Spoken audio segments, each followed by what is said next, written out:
আসসালামু আলাইকুম। আজকে আপনাদের সঙ্গে শেয়ার করছি ভীষণ মজার ও সহজ দেশি রান্নার রেসিপি। প্রথমে মাছগুলো ভালোভাবে পরিষ্কার করে নিয়েছি। এরপর মাছের সঙ্গে হলুদ, মরিচ ও পরিমাণ মতো লবণ দিয়ে ভালোভাবে মাখিয়ে নিচ্ছি। অন্যদিকে বরবটি ভালোভাবে পরিষ্কার করে ধুয়ে পানি ছেঁকে এক সাইডে রেখে দিলাম। এবার চুলায় কড়াই বসিয়ে তেল গরম করে নিচ্ছি। তেল গরম হয়ে গেলে মাছগুলো এক এক করে সুন্দর করে ভেজে নেব।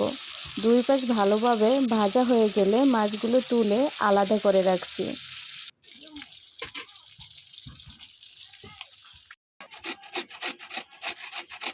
এবার একই কড়াইতে প্রয়োজন মতো তেল দিয়ে পেঁয়াজ, রসুন ও অন্যান্য মশলা ভালোভাবে কষিয়ে নিচ্ছি। মশলার সুন্দর ঘ্রাণ বের হওয়া পর্যন্ত একটু সময় নিয়ে কষিয়ে নিতে হবে। এখন দিয়ে দিচ্ছি কেটে রাখা টাটকা বরবটি। মশলার সঙ্গে বরবটিগুলো ভালোভাবে মিশিয়ে কিছুক্ষণ ভেজে নিচ্ছি। এই পর্যায়ে বরবটি খুব সুন্দরভাবে কষিয়ে নেওয়া হয়েছে আর বরবটি থেকে পানিও বের হয়েছে। এখন রান্নার জন্য পরিমাণ মতো পানি দিয়ে নিলাম। অবশ্যই এই সময় গরম পানি দিতে হবে। যে কোনো তরকারিতে গরম পানি দিলে রান্নার স্বাদ কিন্তু অনেকটা বেড়ে যায়। এখন দিয়ে দেব মাছগুলা দিয়ে ভালোভাবে মিশিয়ে দেব। খুব সাবধানে আস্তে আস্তে দিতে হবে যাতে মাছ ভেঙে না যায়।